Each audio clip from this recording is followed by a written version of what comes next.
95,5 Ras FM Jakarta, The Real Muslim Station. Sahabat, kita masih berbincang ya, dengan dua ibu tangguh, Bo, gitu. Wonder Woman ya. Iya, Wonder Woman nih, satu Wonder Woman-nya dari apa? Wonder Woman Jaggernya Senen.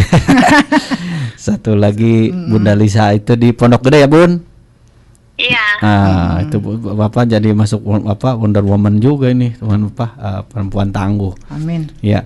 Nah, Bun, ini kan ada, kalau tadi Bunda Lisa kan dalam posisi aman, dalam arti sudah ini kan, sudah apa, anak-anak sudah besar gitu kan, artinya punya usaha dan lain sebagainya gitu kan gitu. Tadi bicara tentang hambatannya mungkin di situ. Kalau surat balasan itu yang berbentuk surat-surat yang hard copy gitu ya. Iya. Tapi kalau sekarang tuh mungkin kesini kan tentunya setelah temu komunitas, adanya screen reader dan lain sebagainya, itu bagaimana? Merasa terbantu atau tidak menurut Bunda Lisa nih? Oh iya, sangat terbantu Mas. Semuanya sekarang kita kan udah pakai tote bag ya. Walaupun laptop juga pakai tote bag. Jadi ya emang udah sangat membantu teman-teman tunanetra. Baik. Nah, ya tadi Bunda Lisa kan bicara tentang kesulitan membaca Al-Quran karena pakai Al-Quran yang tulisan awas. Akhirnya gimana nih, Bun? Untuk meneruskan supaya bisa baca Al-Quran itu, apakah hanya dengan audio atau dengan huruf Braille? Oh ya, alhamdulillah Mas, saya dipertemukan sama seseorang gitu. Ketika saya berpikir bagaimana ya cara saya bisa walaupun saya tunanetra tapi saya tetap bisa mengaji gitu, membaca Al-Quran gitu. Nah, terus sama seseorang saya, Bun, mau nggak saya latih huruf hijaiyah pakai huruf Braille? Dia bilang, loh, ya mau, saya bilang gitu. Ya udah, akhirnya saya kebut Mas. Belajar itu saya kebut, terus dimanapun siapa yang mau ngajari saya, ustadz siapapun, saya mau walaupun 1 hari 1 jam atau ada saya cuman bisanya 2 jam, setengah jam, iya nggak apa-apa, saya bilang gitu. Pokoknya saya kebut, saya harus bisa baca Al-Quran lagi. Itu yang terpatri di otak saya. Alhamdulillah, saya mulai belajar itu 2018 awal. Ini udah tahun ketiga, alhamdulillah saya udah belajar Braille. Al-Quran Braille udah 3 kali lah. Alhamdulillah. Ya, ya. Tadi Bunda Ike ada tingkat kesulitan dari huruf awas ke huruf Braille. Kalau Bunda Lisa bagaimana? Tingkat kesulitan kan kalau huruf awas dilihat. Kalau ini diraba, tapi tidak diterawang ya. Jadi awal itu sangat sulit Mas, banget. Banget tuh. Iya. Banget. Mana tangan kita kan enggak terbiasa dengan itunya rapet-rapet, terus terkadang ya itu ini apain. Iya. Terkadang kayak gitu, tapi ya alhamdulillah saya dikasih kekuatan sama Allah untuk tetap istiqomah gitu, untuk tetap belajar supaya saya mungkin karena niat saya kepengen bisa itu tadi Mas. Iya. Nah, alhamdulillah walaupun belum sempurna sampai sekarang nih ya. Belum seperti yang orang banyak bisa gitu. Nah, oke. Nah, Bunda Lisa dan Bunda Ike ini boleh saling tanya nih, misalnya tanya pengalaman. Misalnya Bunda Lisa mau nanya sama Bunda Ike, kan Bunda Ike tuh sama ya, artinya tunanetra sudah besar, dan mungkin tadi Bunda Lisa juga menyimak ya tingkat kesulitannya, tingkat apa. Itu sebaliknya Bunda Ike juga ingin mungkin bertanya dengan Bunda Lisa juga gitu kan. Saling, namanya ini kan berbagi pengalaman. Boleh Bunda gitu ya, semuanya boleh. Kita Ras FM itu untuk kita semua gitu. Gitu maksudnya. Dan juga sahabat juga yang mau bertanya bisa di ketik di WhatsApp 0817 195 955. Ya silakan, mungkin Bunda Ike dulu atau Bunda Lisa dulu mau sharing, saling bertanya gitu. Mungkin saya ya mau bertanya sama Mbak Ike. Iya, apa Bu Lisa? Kenapa? Betul. Kita terakhir jumpa kapan ya? Waktu itu kita acara di kereta itu, mencoba kereta arah ke ini bandara. Oke. Ya, Mbak Ike, aku mau nanya. Apa waktu tuh? Itu dari Awas ke tunanetra itu bagaimana ini belajar memasaknya, Mbak Ike? Belajar memasak ya. Tetap aku kan memang low vision gitu ya. Tetap diraba juga, tetap pakai mata juga kadang-kadang gitu. Kan waktu di panti ya, di panti juga ada kita pelajaran ADL dan juga ada pelajaran yang buka warung itu loh Pak. Iya, warjok. Di sana kita jadi dari kita untuk kita. Jadi untuk WBS, dan jadi kita anak-anak nggak belanja di luar, nggak jajan di luar. Nah waktu itu aku sebagai ketua warjok waktu itu pernah. Jadi kita belanja sendiri ke pasar. Terus nanti misalkan saya bikin tuh kata kepala panti bikin ini makanan, akhirnya aku bikin sandwich aja. Alhamdulillah laku. Terus pada Indomie lah gitu, masaknya gitu aja sih Bu Lisa.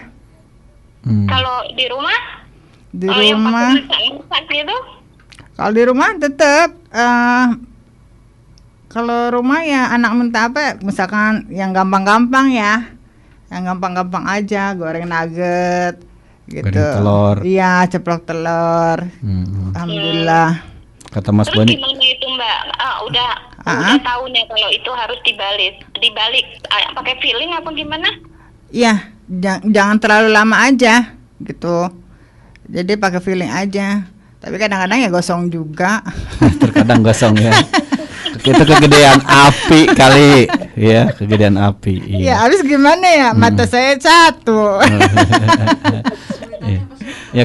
Ya kesulitannya gimana tuh waktu awal-awal? Iya, kesulitannya sangat sulit Pak. Ya ampun. Adaptasi ya. Jadi kayak gitu Bu Lisa. Sama dong. Bu Lisa juga ya. Kalau Bunda Lisa gimana? Kalau saya dalam memasak saya nggak terlalu kesulitan karena dari dulu saya punya catering kan sebelumnya gitu. Usaha catering ya. Jadi udah biasa gitu.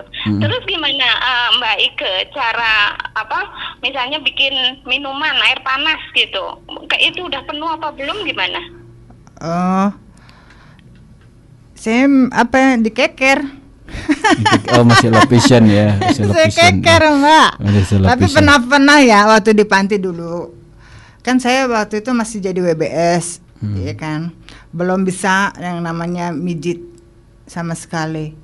Nah, jadi waktu itu punya Indomie atau mie instan ya, maaf.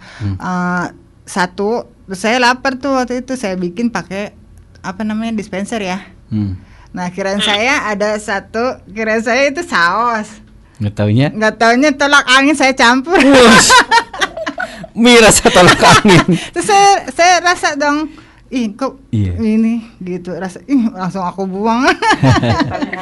Itu herbal.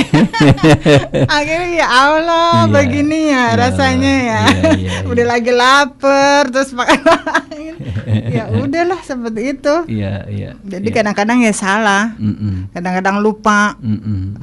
Ini udah ngambil karena gini, terkadang gini Mas Boni, antara kemasan itu itu memang kita harus edukasi. Ternyata kemasan satu sama yang lainnya itu harus beda gitu ya.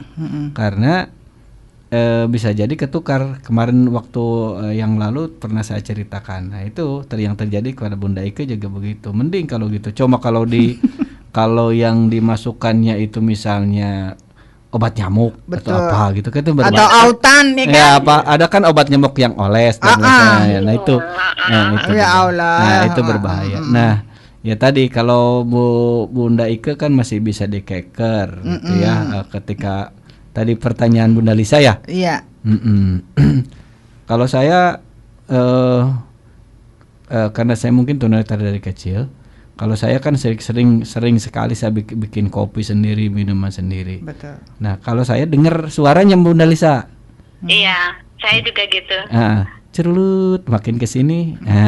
Gitu. Nah, suaranya berbeda. Berbeda. Kalau udah penuh gitu, iya. Gitu. Makanya saya kalau bikin apa-apa itu usahakan tidak bising supaya kedengeran gitu.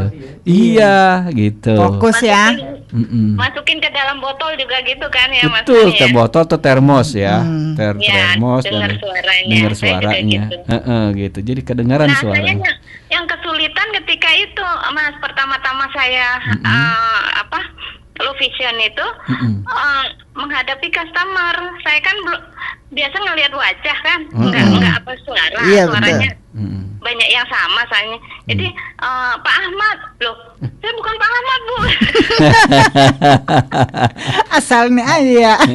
Gitunya Mas Sony. Kali itu akhirnya anak saya yang menjelaskan, maaf ya Pak, ibu saya ininya rusak matanya. Gitu ya, iya. Tapi kesini sekarang alhamdulillah belajar dari teman-teman tunanetra yang sebelumnya, saya belajar dari itu suara. Betul. Jadi mengingat suara orang, oh iya, suaranya beda. Ternyata kalau di matke itu walaupun mirip kayak apa, ada ini perbedaannya gitu. Iya. Nah, gini Bun, ini tadi saya mungkin bertanya kepada dua bunda ini. Tadi ke Bunda Ike saya udah nanya. Kalau Bunda Ike ternyata merasa terbantu ketika di asrama itu yang banyak mensupport, yang banyak membantu, baik itu dalam mobilitas dan lain sebagainya, teman-teman tunanetra sendiri, termasuk masalah yang lainnya. Nah, kalau Bunda Lisa belum tidak masuk asrama nih, gitu kan, di luar. Seberapa kalau persen ya kita susah ya. Seberapa jauh kira-kira teman-teman kita sendiri, tunanetra sendiri membantu diri kita dalam kondisi ketunanetraan gitu, Mbak?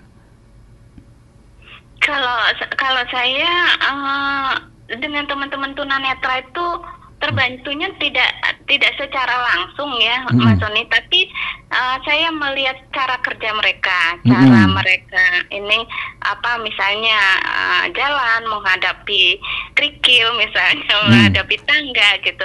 Oh iya, dari situ saya belajar, saya ingat di otak saya, terus saya ini oh iya benar, emang nuntun tunanetra harus begini ya, itu terus saya praktekkan ke anak-anak. Kalau nonton Bunda tuh begini gitu. Gitu. Bunda tahu iya dari teman-teman tunanetra. Padahal saya nggak nanya, tapi saya belajar, saya mengamati itu aja. Belajarnya di lapangan ya. Iya, mengamati. Iya. Karena kan mungkin mohon maaf Bunda kan nggak pernah belum pernah belajar secara khusus orientasi mobilitas gitu kan Bun ya. Iya, belum pernah saya. Belum pernah. Karena kalau Bunda Ike pasti belajar ya yang pernah di asrama, karena bagaimana cara mengayunkan tongkat dan lain sebagainya gitu. Nah, pas waktu itu saya sudah bisa boleh pulang setelah 3 bulan itu dan sudah bisa belajar mobilitas ya, orientasi mobilitas. Waktu itu kan belum ada ojol ya. Nah, saya nggak mungkin dong minta jemput sama mama karena kan ngurusin anak saya. Terus saya pengen pulang. Akhirnya saya naik mikrolet. Mikrolet? Iya. Dari Budi Asih saya ke rumah. Iya. 2 kali naik. 2 kali naik ke arah Kampung Melayu dulu. Dari Kampung Melayu, terus dari Kampung Melayu kan ke arah Senen kan. Saya sudah bilang itu sama supir, Bang, kita turunnya di Jembatan Sentiong ya. Gitu. Kadang-kadang lewat. Kadang-kadang sampai Senen muter lagi mau ke Kampung Melayu. Saya pernah diturunin waktu itu di daerah Rivoli. Oh, jauh. Iya, agak jauh. Terus saya pakai tongkat dong. Tapi kadang-kadang orang merasa nggak percaya gitu loh. Malah saya kan masih lihat, jadi kadang-kadang menyingkir. Saya ingin bertanya tapi mereka pada menyingkir. Entah kenapa gitu ya. Dengan disabilitas tunanetra.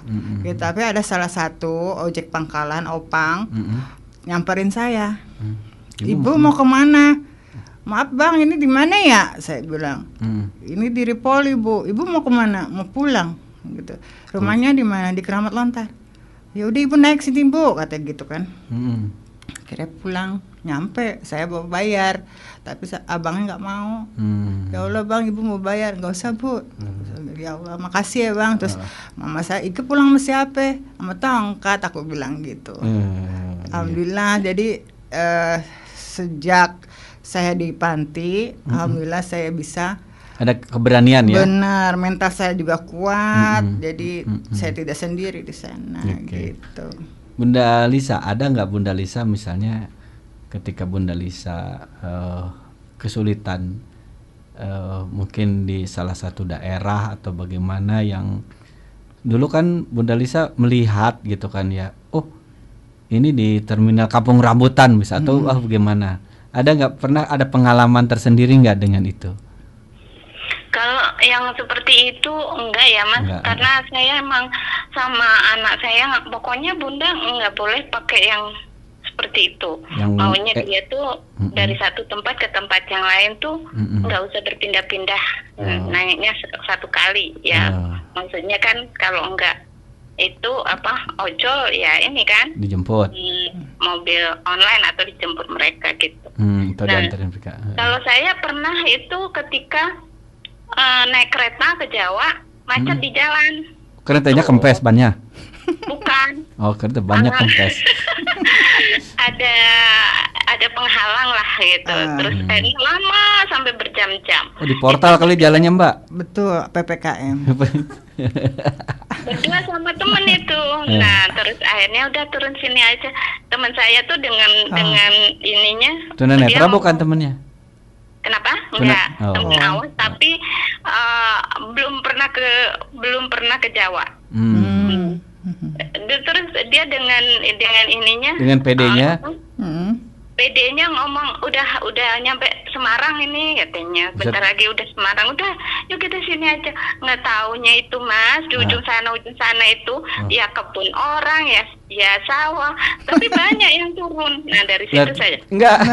Oh berarti turunnya bukan di stasiun?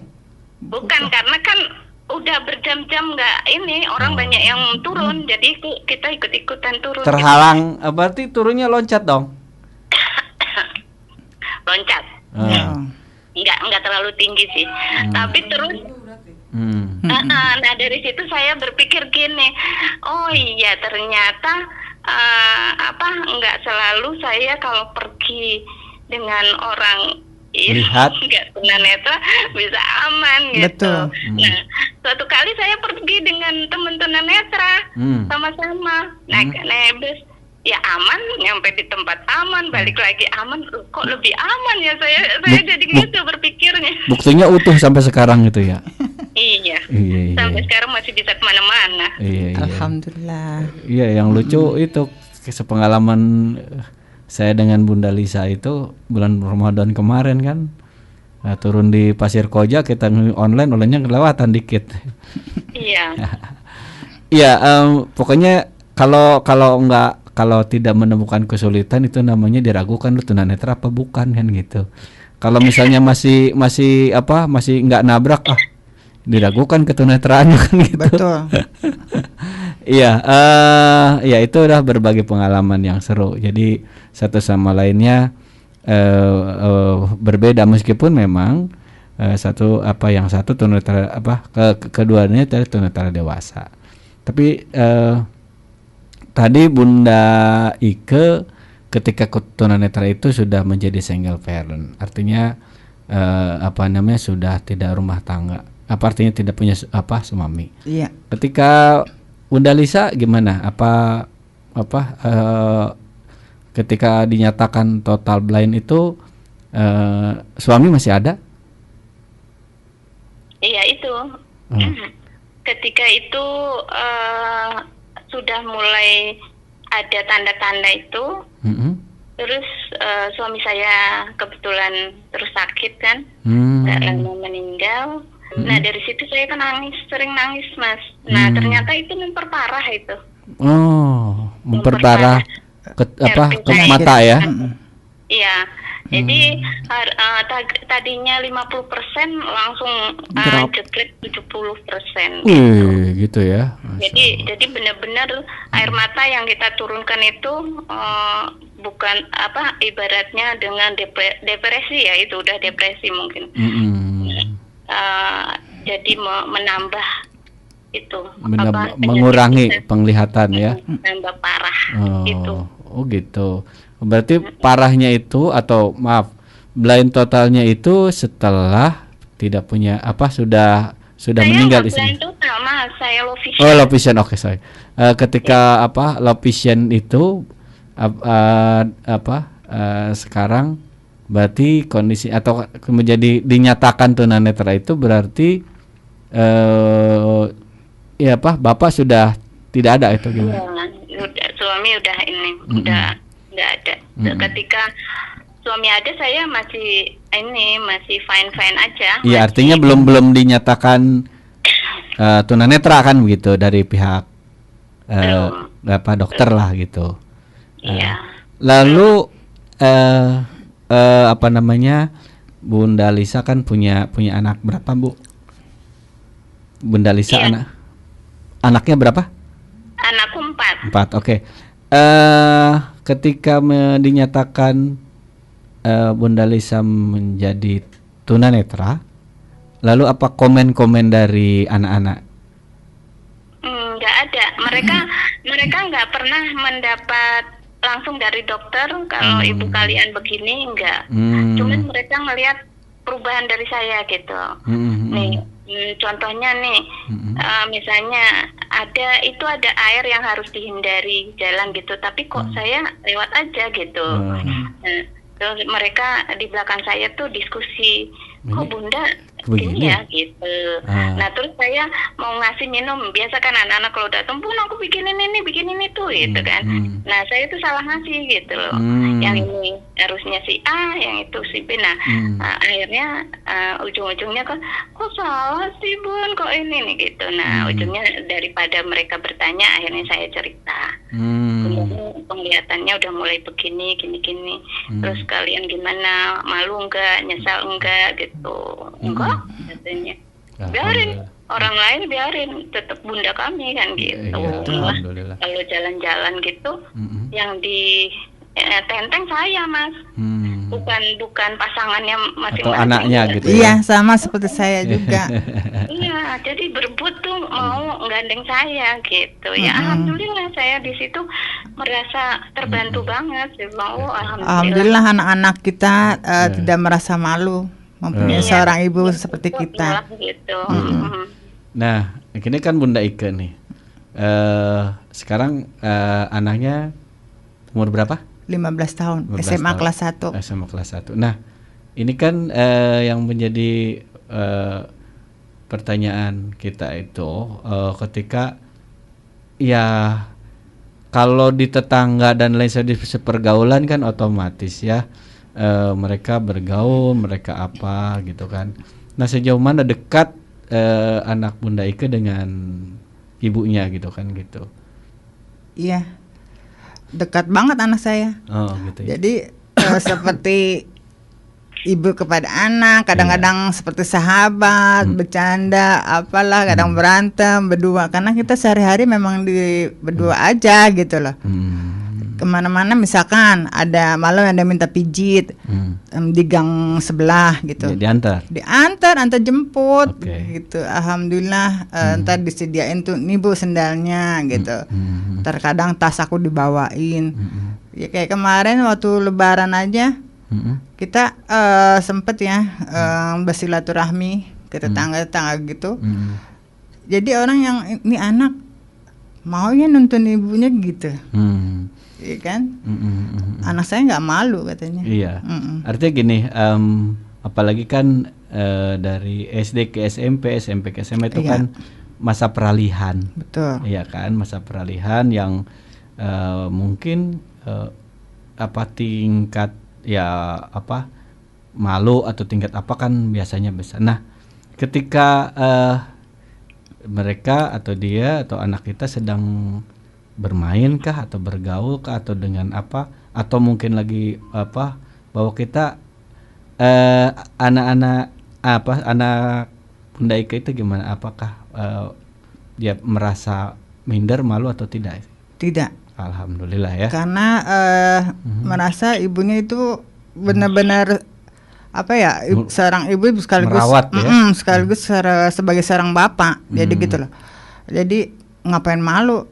Ibu bisa nyari duit sendiri. Toh yang membesarkan ibu gitu ya. Iya. Nah, ketika nih dari SD lah ke SMP. Iya. Otomatis dong ketika dari SD ke SMP mendaftarkan sekolahnya. Betul. kan Bunda sendiri gitu ya. Iya. Nah, itu gimana dibawa nih anak kita kan? Iya. Nah, gitu ke sekolah itu semua guru dari SD, SMP, dan sekarang SMA, saya memperkenalkan diri bahwa saya tunanetra. Saya tidak malu. Iya. Gitu loh. Dan anak kita juga tidak malu juga gitu kan? Alhamdulillah. Iya. Oke. Alhamdulillah ya. Betul. Karena mungkin kenapa saya itu supaya sahabat Ras FM paham. Jadi keadaan kita disabilitas itu bukan aib. Betul. Gitu ya, tapi memang anugerah gitu ya. Buktinya Bunda Lisa tadinya berpenglihatan, sekarang dikurangi penglihatannya dalam artinya low vision atau dalam kategori tunanetra, tetap tegar. Yang kedua, Bunda Ike yang cukup luar biasa menjadi perempuan tangguh juga. Dari tadinya bekerja, terus kemudian rumah tangga, single parent, kemudian dinyatakan tunanetra, alhamdulillah sekarang masih alhamdulillah sekarang tangguh gitu yang menghadapi ini gitu kan, itu menghadapi kesulitan demi kesulitan. Nah, Bunda Lisa sekarang usahanya masih berjalan ya? Alhamdulillah masih berjalan, Mas. Iya. Nah, sama anak. Ya, sekarang apa nih kira-kira yang ingin Bunda Lisa sampaikan kepada khususnya kepada sahabat Ras FM sambil kita tunggu jelang azan zuhur gitu, Mbak. Halo? Halo, Bun? Halo? Bunda Lisa. Bunda Lisa. Mungkin. Aduh. Halo. Sinyalnya nggak bagus, Mas. Gimana? Halo. Sekarang jelas? Halo. Ya. Nah gini, Bun. Dari berbagai pengalaman dan sebagainya itu ada yang ingin disampaikan kepada sahabat Ras FM sebelum jelang zuhur nih, kan gitu. Oh iya. Yang saya ingin sampaikan ya hanya bersyukurlah dengan apa yang ada pada diri kita sekarang ini, apa yang sudah diberikan Allah pada kita, pelihara dengan sebaik-baiknya, karena kedepannya kita tidak tahu apa yang akan terjadi terhadap diri kita. Jadi ketika kita mempunyai apa yang kita ada, rawatlah dan nikmati. Itulah karunia yang Allah berikan kepada kita yang harus kita syukuri. Itu aja, Mas. Oke. Baik Bunda Lisa ya, karena mungkin sebentar lagi azan zuhur, nanti kita akan ngobrol lagi dengan Bunda Ike yang ada di studio. Terima kasih Bunda Lisa, mohon Bunda maaf Lisa, nih. sampai ketemu. Mohon sehat selalu ya. Iya, semangat ya. Iya. Nanti kita ketemu lagi. Iya, terima kasih. Danda Bunda Lisa, assalamualaikum. Oke, baik sahabat Ras FM, sebentar lagi kita akan jelang waktu zuhur untuk daerah Jakarta dan sekitarnya. Kita break dulu untuk waktu zuhur, tetap pantang terus di Ras FM 95,5 Ras FM Jakarta, The Real Muslim Station.